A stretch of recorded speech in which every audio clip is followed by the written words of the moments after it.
नमस्कार दोस्तों, स्वागत है आपका हमारे YouTube channel new motivation life के एक और नए वीडियो में। दोस्तों, किसी के भी मन की बातें जानने के लिए 3 तरीके होते हैं, लेकिन इन तीनों तरीकों को समझना अति आवश्यक है। यदि आप इन तीनों तरीकों को समझ लेते हैं, तो आप किसी के भी मन की बातें बड़ी ही आसानी से जान सकते हैं, समझ सकते हैं। तो चलिए इसे एक कहानी के माध्यम से समझते हैं कि किस तरह से आप दूसरों की मन की बातें जान सकते हैं, समझ सकते हैं। दोस्तों, वीडियो में आगे बढ़ने से पहले आप सबसे निवेदन है कि यदि आपने अभी तक हमारे चैनल न्यू मोटिवेशन लाइफ को सब्सक्राइब नहीं किया है तो सब्सक्राइब कर ले और वीडियो को लाइक करके कमेंट में जय श्री नारायण जरूर लिखें। मित्रों, बहुत समय पहले की बात है। एक छोटा सा गांव था। उस गांव में 2 भाई रहा करते थे। बड़ा भाई अंधा था, जिस कारण वो हमेशा घर पर ही बैठा रहता था और छोटा भाई खेती किया करता था। लेकिन खेतों में अधिक जानवर आने से पूरी फसलें नष्ट हो जाती थी, जिस कारण छोटा भाई बहुत परेशान हो चुका था। तभी उसे एक तरकीब सूझी। दिन उसने सोचा, खेतों में से इन जानवर को भगाने के लिए क्यों ना मैं अपने बड़े भाई की मदद लूं। वैसे भी बड़े भैया अंधे हैं, अगर वह खेत में बैठे रहेंगे और जानवरों की आहट आने पर वह उन्हें जोर से चिल्लाकर भगा सकते हैं, जिससे हमारी फसलें बच सकती हैं। इसलिए उन्हें मैं खेत में बैठा देता हूँ। यह सब सोच विचार करने के बाद उसने अपने खेत में ही एक छोटी सी झोपड़ी तैयार की और अपने अंधे भाई को उस खेत में बिठा दिया और उनसे कहा, भैया, यदि कोई जानवर की आहट आपको सुनाई दे तो आप जोर जोर से चिल्लाना। ये सुनकर वो जानवर यहाँ से भाग जाएंगे और हमारी फसलें नष्ट होने से बच जाएगी। बड़ा भाई अपने छोटे भाई की बात मान लेता है और वो उस दिन से खेत में ही रहना शुरू कर देता है। जब भी किसी जानवर की आहट उसे सुनाई देती तो वो तुरंत जोर जोर से चिल्लाना शुरू कर देता, जिससे वो जानवर उसके खेतों से भाग जाते। ऐसा करते करते कई दिन बीत चुके थे। तभी एक दिन उसके खेत में एक हिरण भागता हुआ आता है और वह खेत के बांध को तोड़कर वहां से भाग गया। लेकिन उसी हिरण का पीछा करते हुए एक राजा भी उस खेत में आ पहुंचा। तभी राजा की नजर उस अंधे भाई पर पड़ती है। राजा उस व्यक्ति से कहता है, देखो, मैं यहाँ पर एक जानवर का पीछा करते हुए आया हूँ। क्या तुमने उस जानवर को यहाँ पर देखा है? इस पर वो व्यक्ति कहता है, हे राजन, मैं तो अंधा हूँ, मैं भला किसी जानवर को कैसे देख सकता हूँ। लेकिन मैं आपको इतना जरूर बता सकता हूँ कि जो जानवर मेरे खेतों से होकर भागा है वो आपके लायक नहीं है। आप उसके पीछे अपना समय यूं ही व्यस्त कर रहे हैं। राजा उस अंधे व्यक्ति की बात सुनकर बड़ा अचरज में पड़ गया। वो ये सोचने लगा कि आखिर ये तो अंधा है, फिर इसे कैसे पता कि जिस हिरण को मैं तलाश रहा हूँ वह हिरण मेरे लायक है ही नहीं। ये अंधा व्यक्ति मुझे कैसे बता सकता है? तभी राजा उस अंधे व्यक्ति से कहता है, कहीं तुम मुझसे झूठ तो नहीं कह रहे? एक तरफ तुम ये कहते हो कि तुम अंधे हो और दूसरी तरफ तुम ये भी कह रहे हो कि जो जानवर यहाँ से भागा है वो मेरे लायक नहीं है।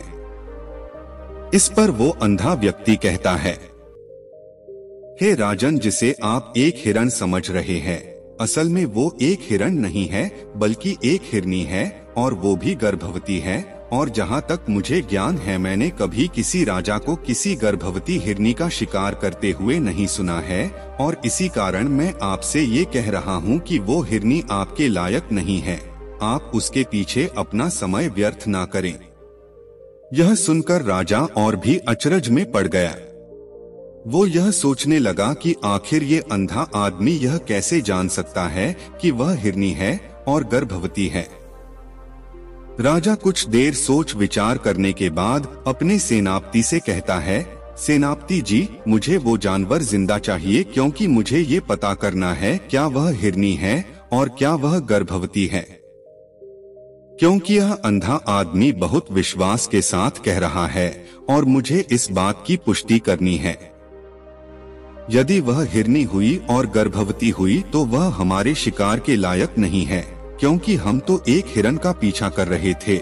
इसलिए जाओ और पता करो कि क्या वो हिरनी है। सेनापति राजा से आज्ञा लेकर आगे की ओर बढ़ चलता है और कुछ देर बाद जब वह वापस लौट कर आता है तो वह राजा को कहता है, हे राजन, इस अंधे आदमी ने जो भी बातें कही है वो बिल्कुल सही है। वो एक हिरनी ही है और वह गर्भवती भी है। यह सुनकर राजा आश्चर्यचकित रह गया। उसे समझ नहीं आ रहा था कि आखिर आधा आदमी कैसे पता कर सकता है कि वह जानवर एक हिरनी है और तो और वह गर्भवती है। भला एक अंधा आदमी यह कैसे देख सकता है? यह कैसे जान सकता है? आखिर इसे यह कैसे पता चला? ऐसे कई सारे प्रश्न अब राजा के मन में उमड़ने लगे। अब राजा ने यह ठान लिया था कि मुझे इस बात की तह तक पहुंचना ही है कि आखिर ये अंधा आदमी कैसे जानता है कि वह जानवर एक हिरनी है। ये सोचकर राजा उस अंधे आदमी के पास जाता है और उस अंधे आदमी से कहता है, देखो, मैं ये तो नहीं जानता कि तुम सचमुच अंधे हो या नहीं, लेकिन मैं तुमसे एक बात जानने आया हूँ। क्या तुम मेरे प्रश्न का सही सही जवाब दोगे? इस पर अंधा व्यक्ति कहता है, हे राजन, आप जो कुछ पूछना चाहते हैं मुझसे पूछ सकते हैं, मैं आपको बिल्कुल सच सच जवाब दूंगा। इस पर राजा कहता है, देखो, एक तो तुम कहते हो कि तुम अंधे हो और दूसरी तरफ तुमने ये बता दिया कि जिस जानवर का पीछा मैं कर रहा हूँ वह एक हिरनी है और तो और वह गर्भवती भी है। आखिर तुम्हें यह कैसे पता चला? तुम्हारे खेत में और भी तो जानवर आते होंगे और भी तो जानवर यहाँ से गुजरते होंगे, फिर तुमने यह कैसे अंदाजा लगाया? तभी वह अंधा व्यक्ति राजा से कहता है, हे राजन, आप जिस हिरनी का पीछा कर रहे थे वही हिरनी जब मेरे खेत में आई, उसकी रफ्तार और उसके भागने की आहट से मुझे यह एहसास हो चुका था कि यह एक हिरनी है और मेरे खेत की जो बांध है वह बहुत छोटी है, उसकी ऊंचाई ज्यादा नहीं है। यदि कोई हिरण होता तो उस बांध को बड़ी आसानी से लांघ जाता, लेकिन वह हिरनी इस बांध को तोड़कर भागी है और यदि वह इस बांध को छलांग लगाकर पार करने का प्रयास करती तो इससे उसके बच्चे को खतरा होता, और इसी बात से मैंने यह पता लगा लिया कि वह गर्भवती है। इस कारण वह ज्यादा ऊंची छलांग ना लगाकर मेरे खेत की बांध को तोड़ते हुए भाग गई। इस पर राजा के मन में एक और प्रश्न उठा। राजा ने कहा, किंतु तुम्हें कैसे पता चला कि वो एक हिरनी ही है? और भी तो कोई जानवर यहाँ पर आ सकते हैं। इस पर वो अंधा व्यक्ति कहता है, हे राजन, मैं पूरा दिन सुबह शाम यहीं पर बैठा रहता हूँ और मेरी सुनने की शक्ति बहुत तेज है। मैं ये बाफ जाता हूँ कि कौन सा जानवर मेरे खेत में आया है और उसी के आधार पर मैं जोर जोर से चिल्लाता हूँ ताकि वो मेरे खेत से भाग जाए और मेरे खेत की फसलों को नष्ट ना कर पाए।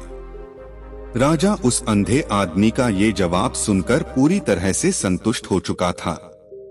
वो मन ही मन ये सोच रहा था कि आदमी भले ही अंधा हो लेकिन ये तो बड़ा ज्ञानी मालूम पड़ता है। इस आदमी से कुछ ना कुछ तो काम निकलवाना ही चाहिए। ये विचार लिए हुए राजा वहां से वापस अपने महल की ओर लौट जाता है। राजमहल पहुंचते ही राजा उस अंधे व्यक्ति से कहता है, आप तो बड़े ज्ञानी व्यक्ति हैं। आपको किसी भी बात का पता बड़ी आसानी से चल जाता है। आज मैंने आपको यहाँ पर इसलिए बुलाया है क्योंकि मैं आपसे ये जानना चाहता हूँ कि मेरी पत्नी पतिव्रता है या नहीं। इस पर वो अंधा व्यक्ति कहता है, हे राजन, ये कैसा प्रश्न हुआ? इस पर राजा कहता है, मैंने आपसे बिल्कुल उचित प्रश्न किया है, मुझे इस प्रश्न का उत्तर दीजिए। इस पर वो अंधा व्यक्ति कहता है, हे राजन, ये सारी बातें जाने दीजिए। आपकी शादी को इतने साल बीत चुके हैं और अब आप ये बात क्यों जानना चाहते हैं? आपके मन में ऐसे प्रश्न क्यों उठ रहे हैं? इस पर राजा जिद करते हुए कहता है, देखिए, आपको मुझे इस प्रश्न का उत्तर तो देना ही होगा। यदि आप मुझे इस प्रश्न का उत्तर नहीं देंगे तो मैं आपको मृत्युदंड दे दूंगा। राजा के मुख से यह बात सुनकर वह अंधा व्यक्ति कहता है, हे राजन, यदि आप इस प्रश्न का उत्तर चाहते हैं तो उसके लिए आपको मेरा एक काम करना होगा।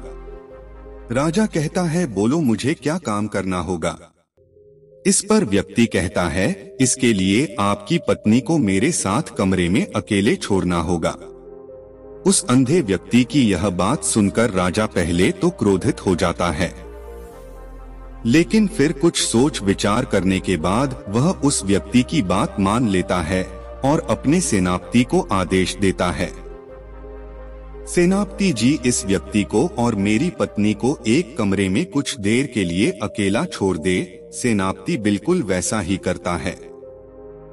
अब राजा की पत्नी और अंधा आदमी एक कमरे में बंद हो चुके होते हैं। तभी वो अंधा आदमी राजा की पत्नी से कहता है, मुझे आपको छूना है। इस बात पर रानी अत्यधिक क्रोधित हो जाती है और उस अंधे आदमी को वो पकड़ पकड़ कर पीटने लगती है, कभी हाथों से तो कभी लातों से तो कभी पटक पटक कर। इस तरह से उन्होंने उस अंधे आदमी की खूब पिटाई की। उसके बाद किसी तरह से वह अंधा आदमी अपनी जान बचाकर वहां से भाग निकलता है और वह राजा के पास पहुंचता है और वह राजा से कहता है, हे राजन, आपकी पत्नी पतिव्रत नहीं है। ये बात सुनकर राजा अत्यधिक क्रोधित हो उठता है और राजा अपनी तलवार निकालकर सीधा अपनी पत्नी की ओर जाता है और क्रोधित होकर वह अपनी रानी से कहता है, रानी जी, आज मैं जो भी सवाल आपसे करने वाला हूँ उसका मुझे सच सच जवाब दीजिएगा, और यदि आपने एक शब्द भी झूठ कहा तो मैं आपका अभी के अभी सर धड़ से अलग कर दूंगा। तभी आगे वह राजा कहता है, मुझे बताइए, क्या आप पतिव्रता है या नहीं? इस पर रानी कहती है, हे राजन, आप भले ही मुझे जान से मरवा दीजिए, लेकिन मैं पतिव्रता नहीं हूँ। राजा यह बात सुनकर बहुत खुश हुआ, क्योंकि उस अंधे आदमी ने जो भी कहा था वह बिल्कुल सच था। यह बात सुनकर तुरंत ही राजा उस आदमी के पास पहुंचता है और आकर उस अंधे आदमी से कहता है, तुम्हें कैसे पता चला कि मेरी पत्नी पतिव्रत नहीं है? इस पर वह अंधा आदमी कहता है, हे राजन, बड़ी सीधी सी बात है। मैंने तो आपकी पत्नी से बस इतना ही कहा था कि मुझे आपको छूना है, और इस बात पर वह इतना क्रोधित हो उठी कि उन्होंने गुस्से में आकर मुझे लात घूंसों से पीटना शुरू कर दिया। और भला कोई औरत किसी और मर्द को कैसे छू सकती है? लेकिन उन्होंने ना आव देखा ना ताव, बस लात घूंसे मुझ पर बरसाने शुरू कर दिए। वह भी तो एक छूना ही हुआ, और एक पतिव्रता नारी कभी भी पराये मर्द को नहीं छूती। जब मैंने उसे छूने के लिए कहा था तो वह उस वक्त मुझे मना कर सकती थी, लेकिन उन्होंने तो मुझे पीटना शुरू कर दिया और देखते ही देखते उन्होंने मेरे पूरे शरीर को छू लिया। अब आप ही बताइए, ऐसी स्त्री भला पतिव्रता कैसे हो सकती है? इस पर राजा कहता है, तुम तो बड़े ज्ञानी मालूम पड़ते हो। अच्छा ठीक है, चलो तुम मेरे एक प्रश्न का और जवाब दो। यदि तुमने मुझे इस प्रश्न का सही सही जवाब दे दिया तो मैं तुम्हें यहाँ से जाने दूंगा। आगे राजा उस अंधे आदमी से कहता है कि तुम मुझे यह बताओ, क्या मैं सच में अपने पिताजी का ही बेटा हूँ या फिर किसी और का? इस पर वह अंधा भी कहता है, हे राजन, इस बात से आपका क्या लेना देना? आप किसी की भी औलाद हो, आखिर आप हैं तो इस राज्य के राजा, इसलिए इस प्रश्न को जाने दीजिए। लेकिन राजा कहता है, नहीं नहीं, मुझे इस प्रश्न का सही सही जवाब चाहिए, अन्यथा यह प्रश्न मुझे हमेशा परेशान करता रहेगा। इसलिए मैं इसका सही सही जवाब जानना चाहता हूँ। यदि तुम इसका सही सही जवाब दे देते हो तो तुम यहाँ से जा सकते हो, मैं तुम्हें नहीं रोकूंगा। इस पर वह अंधा आदमी कहता है, हे राजन, इसके लिए तो मुझे आपके माँ के पास भी जाने की कोई आवश्यकता नहीं है। मैं आपको अभी अभी ये बता सकता हूँ जो औलाद है, लेकिन उससे पहले मैं चाहता हूँ कि आप मुझसे एक वादा करें कि आप मुझ पर क्रोध नहीं करेंगे। राजन ने कहा, मैं तुमसे वादा करता हूँ, मैं तुम पर क्रोध नहीं करूँगा। उसके बाद वह अंधा आदमी राजा से कहता है, हे राजन, आप है तो अपने ही पिता के पुत्र, लेकिन आप पर एक कंजूस सेठ की छाया पड़ी हुई है। ये सुन राजा बहुत क्रोधित हो उठा और वह तुरंत तलवार निकालकर अपनी माँ के पास जा पहुंचा। वो वहां पर पहुंचने के बाद अपनी माँ से कहता है, माँ, मुझे सच सच बताइए, क्या मैं अपने ही पिता का पुत्र हूँ या नहीं? यदि आपने मुझे सही सही नहीं बताया तो वह यहीं पर अपने प्राण त्याग दूंगा। मुझे बताओ, क्या सच है? इस पर उस राजा की माँ कहती है, बेटा, तू है तो अपने ही पिता का पुत्र, लेकिन तुम्हारे ऊपर एक कंजूस सेठ की छाया पड़ी हुई है। जब मैं एक बार नहाने के बाद अपना मुंह आईने में देख रही थी, तभी उस कांच के पीछे मुझे एक कंजूस सेठ नजर आता है और उसी की छाया तुम पर पड़ चुकी है। ये सुन राजा बहुत खुश हो जाता है और वह तुरंत दौड़ा दौड़ा वापस उस अंधे आदमी के पास पहुंचता है और उस अंधे आदमी से कहता है, तुम्हें ये कैसे पता चला कि मुझ पर एक कंजूस सेठ की छाया पड़ी हुई है? इस पर वह आदमी कहता है, हे राजन, आपने मुझसे कई सारे सवाल पूछे जिनका जवाब मैंने आपको सही सही दिया है। यदि कोई और राजा होता तो मुझे इसके बदले में ढेरों सारे इनाम मिल चुके होते, लेकिन अब तक आपने एक फूटी कौड़ी तक नहीं दी है। इस बात से ही मैंने अंदाजा लगा लिया था कि आप बहुत कंजूस हो। यह बात सुनकर राजा जोर जोर से हंसने लगा और कहता है कि आप जो भी मांगेंगे वह मैं आपको अवश्य दूंगा, लेकिन मुझे यह बताओ कि तुम्हें कैसे पता चल जाता है कि कौन सी बात सही है और कौन सी गलत? तुम किसी भी बात का इतना सटीक और सही जवाब कैसे दे पाते हो? इस पर वह अंधा आदमी कहता है, हे राजन, मैं तो वैसे ही अंधा हूँ। यदि मेरी आंखें होती तो मैं किसी की भी मन की बातें बड़ी सरलता से जान लेता। मन की एक भाषा होती है और ये भाषा मनुष्य के शरीर के व्यवहार के रूप में देखी जा सकती है।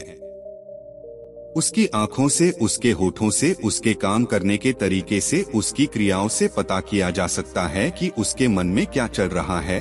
उसके आधार पर हम किसी के भी मन की बातें जान सकते हैं, लेकिन मैं तो अंधा हूँ, मैं देख नहीं सकता, इसलिए मैं क्रियाओं से देखता हूँ।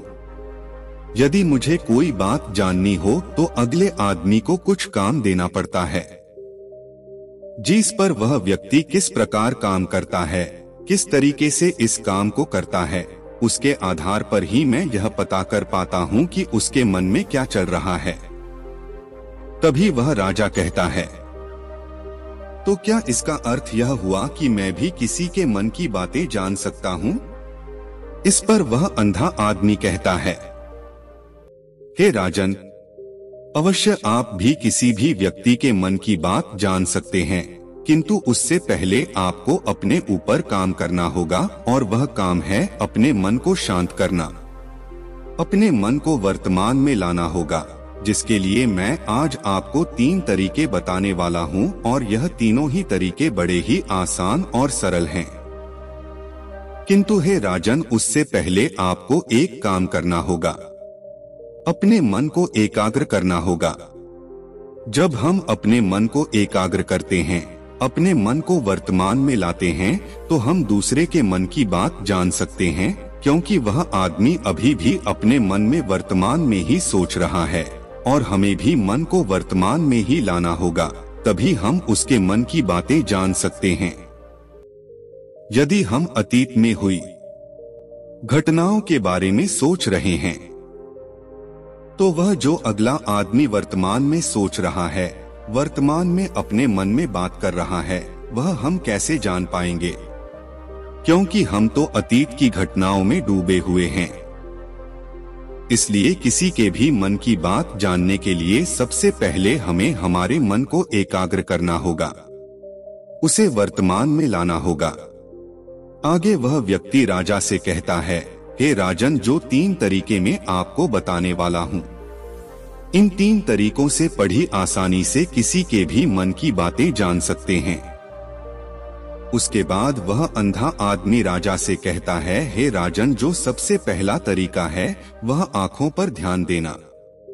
किसी व्यक्ति से बात करते वक्त उसकी आंखों में देखना, उसकी आंखों पर ध्यान देना जो सबसे ज्यादा जरूरी है, क्योंकि आंखें बोलती नहीं पर बहुत कुछ कह जाती है। यदि हम किसी व्यक्ति की आंखों के इशारों को समझना सीख जाएं, हम यह जान पाएंगे कि व्यक्ति के दिमाग में क्या चल रहा है, वह क्या सोच रहा है और अभी वह क्या करने वाला है। मेरे पास आंखें नहीं है, लेकिन मैंने अपने गुरु से यह विद्या सीखी है, क्योंकि बहुत सालों पहले मेरे पास आंखें थी और मैं उस वक्त लोगों के मन की बातें केवल उनकी आंखों से ही जान लेता था। इसलिए यदि आप भी दूसरों की मन की बातें जानना चाहते हैं, तो आपको भी उनकी आंखों पर गौर करना चाहिए, जैसे कि उनका आकार कैसा है, वह कब कहाँ और किधर देख रहे हैं, यदि उसकी आंखें यहाँ वहाँ घूम रही हैं। जब आप उससे बातें कर रहे हैं तो वहाँ वह इधर उधर मुड़ रहा है, कभी ऊपर तो कभी नीचे या कभी आसपास, या फिर उसकी आंखें खुश नजर आ रही हैं या फिर आंखें निराश नजर आ रही हैं। जैसे कि चोर होता है, उसकी आंखों में जब हम देखते हैं तो हमें यह पता चलता है कि अगले आदमी ने कोई गलती की है। ठीक उसी प्रकार जब हम किसी चालाक व्यक्ति की आंखों में देखते हैं तो आपको पता चलेगा कि उसकी आंखों में एक भाषा होती है। एक बहुत ही सीधा और आसान तरीका होता है। यदि आपको यह पता लगाना है कि सामने वाला व्यक्ति आपसे झूठ कह रहा है या फिर सही, तो आपको उसकी आंखों पर ध्यान देना अति आवश्यक है। यदि आपसे बात करते वक्त वह व्यक्ति अपनी आंखें यहाँ वहाँ घुमा रहा है, ऊपर नीचे इधर उधर दाएं बाएं हर जगह देख रहा है, तो इसका अर्थ यह हुआ कि वह उस बात से निकलने का कोई रास्ता ढूंढ रहा है, वो कोई झूठ बना रहा है। यदि सामने वाला व्यक्ति आपसे कुछ झूठ कहने का प्रयास कर रहा है तो वह आपसे नजर नहीं मिलाएगा, वह यहाँ वहाँ देखेगा, ऊपर नीचे देखेगा, लेकिन वह आपकी आंखों में आंखें डालकर कभी नहीं देख पाएगा, क्योंकि उसे डर है कि यदि उसने आपकी आंखों में आंखें डालकर देखी तो उसका झूठ पकड़ा जाएगा और लोगों को सच्चाई का पता चल जाएगा। और इसी प्रकार कुछ और भी भाषाएं होती हैं। जब आप किसी की आंखों में आंखें डालकर यह देखना शुरू कर देंगे कि उसके हाव भाव क्या हैं, ठीक उसी प्रकार चेहरे के हाव भाव होते हैं, जिससे हम मन की बातें बड़ी आसानी से समझ सकते हैं और इन्हें भी समझना बहुत जरूरी है।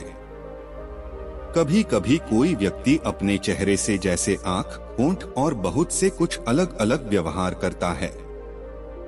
यदि आप किसी व्यक्ति के चेहरे में गौर करेंगे तो आप आसानी से समझ पाएंगे कि वह व्यक्ति निराश है। जब व्यक्ति बहुत उदास है या फिर वह बहुत खुश है या फिर उसे कोई बहुत बड़ा दुख है, वह अपने अंदर क्या महसूस कर रहा है, यह सारी बातें हम उसके चेहरे के हाव भाव से पता कर सकते हैं। फिर चाहे इंसान जुबान से कुछ बोले या ना बोले, लेकिन आप उसके चेहरे से सब कुछ पता कर सकते हैं। आगे व्यक्ति राजा से तीसरा तरीका बताते हुए कहता है, हे राजन, इसी प्रकार तीसरी भाषा भी है, अर्थात तीसरा तरीका भी है, और वह है हाथों के इशारे और शरीर का व्यवहार। मन की बात समझने के लिए हमें हाथ के इशारे और शरीर के व्यवहार को समझना बहुत आवश्यक है। कोई व्यक्ति जब बात करता है तो आपने देखा होगा कि वो अपने हाथों को हिलाता रहता है, अपने हाथों से इशारा करता रहता है। बातों के साथ साथ अपना शरीर का जो व्यवहार है अर्थात बॉडी लैंग्वेज, उसका भी पूरा उपयोग करता है, जिससे हमें यह पता चल पाता है कि वह व्यक्ति हमारी बातों पर कितना ध्यान दे रहा है और उसके मन में क्या चल रहा है। शरीर के व्यवहार को देखने के लिए उसके हाथ मटकाने, शरीर मटकाने और चेहरे पर बार बार हाथ लाने, हाथों का एक दूसरे से मसलना, ऐसी बहुत सी क्रियाएं होती हैं।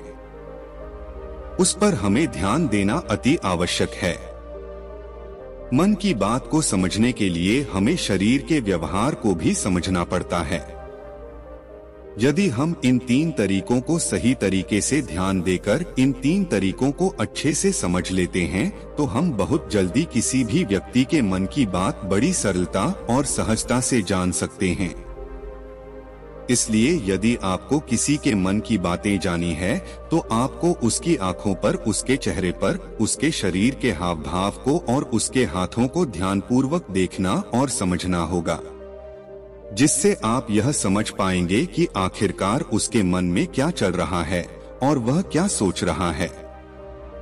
लेकिन उनसे पहले आपको अपने मन को एकाग्र करना होगा, शांत करना होगा और अपने मन को वर्तमान में लाना होगा।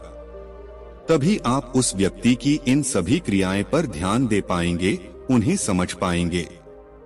अन्यथा आप यदि अतीत की घटनाओं में व्यस्त हैं, भविष्य की योजनाओं में व्यस्त हैं, तो आप उस व्यक्ति के हाव भाव पर कभी ध्यान ही नहीं पाएंगे और न ही आप कभी यह समझ पाएंगे कि आखिर उस व्यक्ति के मन में क्या चल रहा है, वो क्या सोच रहा है। आपने देखा होगा कि ऐसे कई बड़े संत महात्मा हैं जो बड़ी ही शांति से आपको देखते हैं और आपको देखकर ही ये बता देते हैं कि आपके मन में क्या चल रहा है, आप उनसे क्या जानने आए हैं। और इसका सबसे बड़ा प्रमुख कारण यही है कि वह आपको पढ़ सकते हैं, आपको समझ सकते हैं, आपकी मन की बातें जान सकते हैं, क्योंकि उनका मन एकाग्र है, शांत है और यही कारण है कि वह आपके मन की बातें बड़ी सरलता से समझ जाते हैं।